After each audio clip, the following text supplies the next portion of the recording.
Atenção! Começa agora uma teleaula de Física do ensino médio. Você vai assistir a teleaula de número 3. Bons estudos!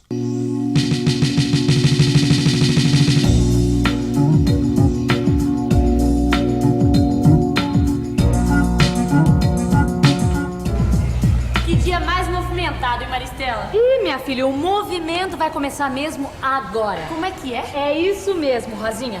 Nas duas primeiras teleaulas, a gente conheceu um pouco melhor o universo da física e viu algumas unidades que são usadas nessa ciência, principalmente em um dos seus ramos. A mecânica? Isso. Então, hoje, a gente vai começar a estudar uma das partes da mecânica, a cinemática. Não precisa se assustar com o nome, não. Cinemática é simplesmente o estudo dos movimentos. A palavra cinemática tem a mesma raiz que a palavra cinema, porque o filme é produzido a partir de imagens em movimento. Sempre que a gente estiver interessado em saber como um objeto está se movendo, a gente vai estar trabalhando dentro da cinemática. Então a gente vai estudar a velocidade dos objetos, sua aceleração, a posição que vai ocupar em determinado instante, essas coisas? Exatamente. Então por isso que você disse, o movimento vai começar agora. Isso. Nessa teleaula você vai ver o que são sistemas de referência ou referenciais, o que é velocidade média e movimento retilíneo uniforme. E vai ver qual a função horária da posição para esse tipo de movimento. O que você está fazendo?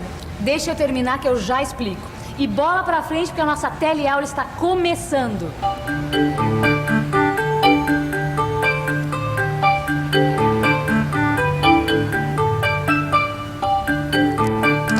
Pronto, olha. Parece um campo de futebol. Parece e é. É o seguinte, Rosinha. Para estudar o movimento de um objeto, a primeira coisa que a gente tem que saber é a sua posição. Ou seja, a gente precisa localizar o objeto. Imagina que esse desenho é uma fotografia tirada em um jogo. Ou então, aquele famoso tira-teima. Imagina que o goleiro deu um chutão e que a imagem foi congelada com a bola nessa posição. Muito bem. A gente pode localizar a posição da bola nesse instante, dizendo que ela está a 15 metros da bandeirinha, a 6 metros da linha lateral e a 3 metros de altura. Pronto, com essas três distâncias, a bola está perfeitamente localizada. Você está dizendo que para localizar um objeto, a gente precisa de 3 medidas? Quando um objeto está se movimentando no espaço, sim. Pode registrar, quando um objeto se movimenta no espaço, como a bola de futebol, a sua localização é dada por 3 medidas. Além disso, a gente precisa dizer como as medidas foram feitas e a partir de que ponto. Nesse caso, uma das bandeirinhas que limitam o campo. É como se constituíssemos um sistema de 3 eixos com a origem em uma das bandeirinhas.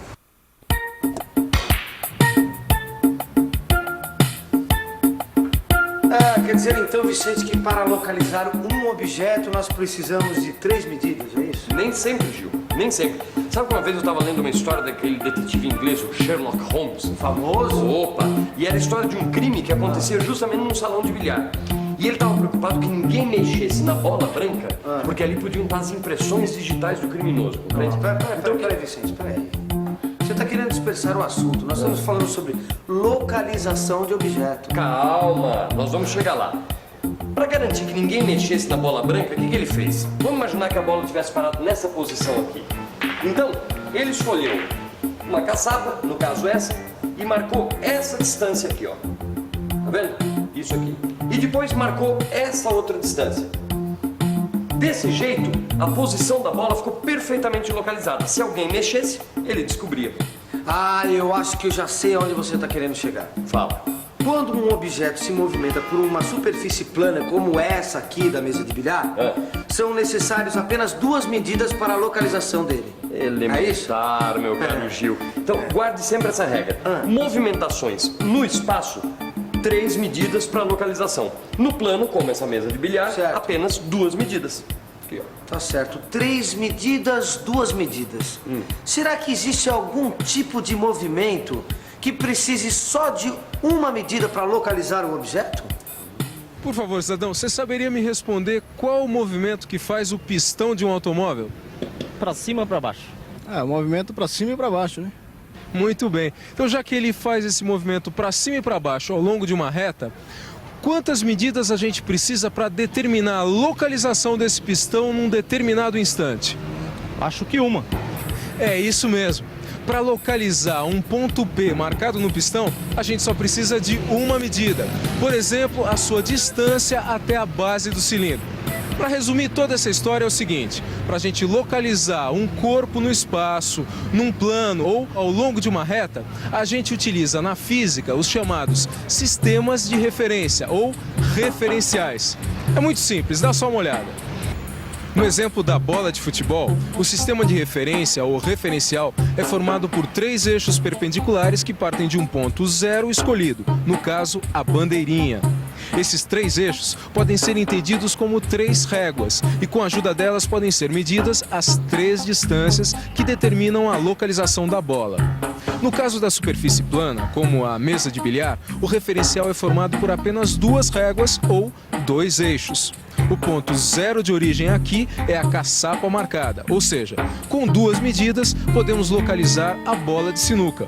Por último, temos o caso do pistão. O referencial aqui é uma reta e o ponto de origem é a base do cilindro. Basta uma medida para localizar a posição do pistão. E a gente vai começar o nosso estudo dos movimentos com uma situação bem simples. Veja, aqui nós temos um tubo cheio de óleo de cozinha. Aqui na frente tem uma escala graduada em centímetros. Bom, com a ajuda desta seringa aqui embaixo, nós vamos introduzir uma gota de uma mistura de água, álcool e corante dentro do tubo. Como a densidade dessa mistura é menor do que a densidade do óleo, a gota vai subir. E é o movimento desta gota que a gente vai estudar. E para isso, a gente conta com a ajuda da nossa fotógrafa oficial, a Rosinha. É o seguinte, quando a gota começar a subir, eu vou acionar esse cronômetro e a Rosinha vai bater uma foto a cada 4 segundos. Vamos nessa? Então, manda bala. Ou melhor, manda a gota.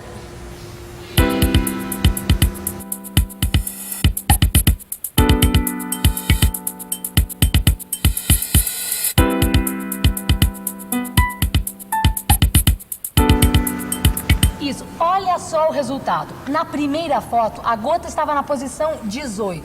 Na segunda, 22. Na terceira, 26 e vai indo. Com a ajuda dessas fotos, a gente pode montar uma tabela. Vamos ver o que aconteceu com a gota entre os instantes 4 e 20, por exemplo. Repare que nesse intervalo de tempo, a bolha passou da posição 22 para a posição 38.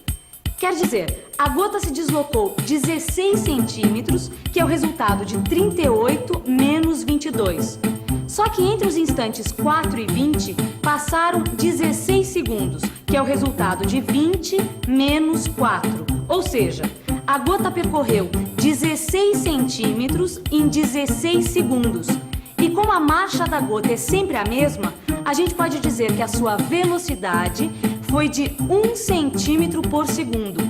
Essa foi a sua velocidade média. Dá só uma olhada. A velocidade média é definida como sendo deslocamento sobre o tempo.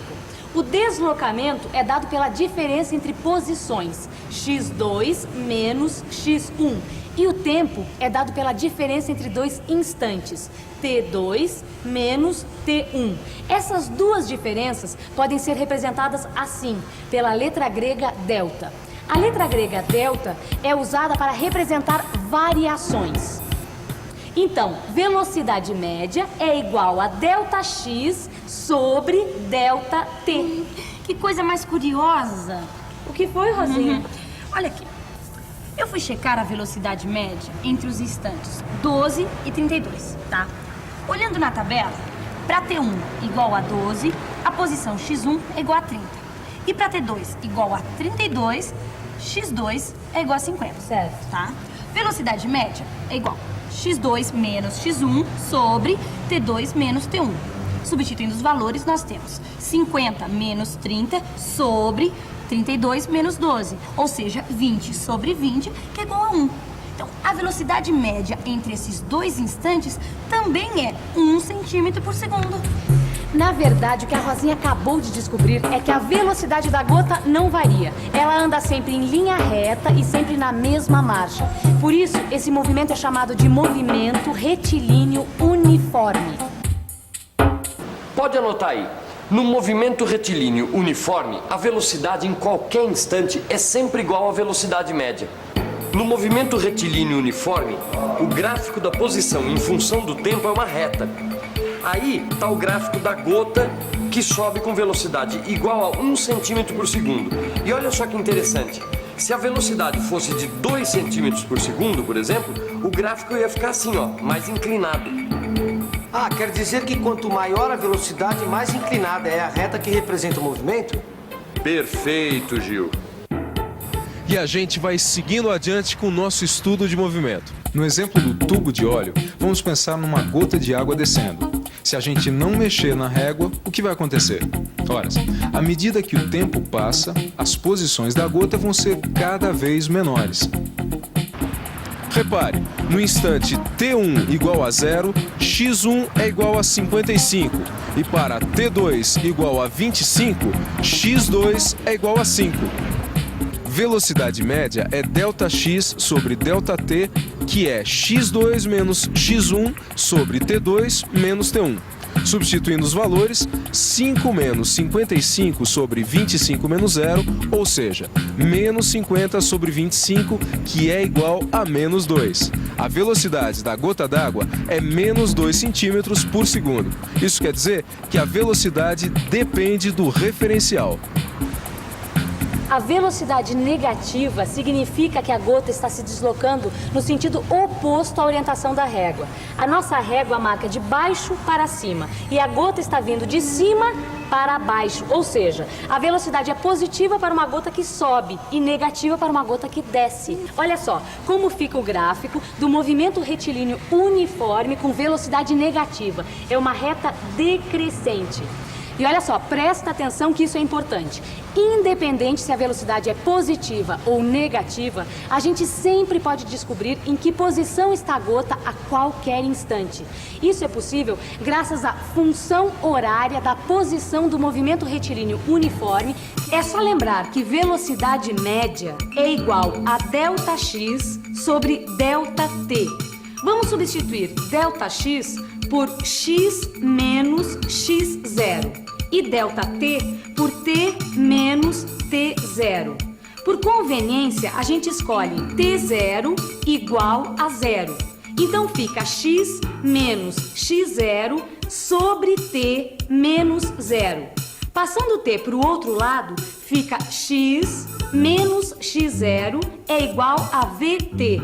Mudando o x0 de lado e de sinal, a gente chega à função horária da posição. X é igual a x0 mais v vezes t. Então, a função horária da posição fica assim. X igual a 55 menos 2 vezes t. Eu quero checar essa tal de função horária no caso da gota caindo. Eu quero descobrir onde a gota vai estar quando t for igual a 12 segundos. É só substituir o valor de t na função. Então fica assim, x é igual a 55 menos 2 vezes 12. 55 menos 24, que dá 31. Então, aos 12 segundos, a posição da gota é 31 centímetros. É isso aí, Rosinha. E você também pode fazer o contrário. Descobrir, por exemplo, em que instante está a gota na posição x igual a 40. Deixa comigo, né? Bom, enquanto a Rosinha faz essas contas, que tal dar uma boa revisada em tudo que a gente aprendeu hoje? E atenção, se liga aí que é hora da revisão. Na teleaula de hoje, você aprendeu que para estudar o movimento é preciso localizar o objeto. E viu que isso pode ser feito com 3, 2 e até mesmo uma medida, dependendo do caso. Aprendeu que a física localiza os objetos no espaço, no plano ou ao longo de uma reta através de sistemas de referência ou referenciais. Você aprendeu o que é velocidade média e movimento retilíneo uniforme e viu que nesse movimento o gráfico da posição em função do tempo é uma reta.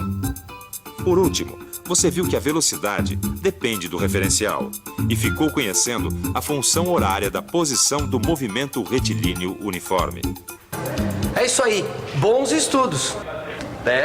Tchau.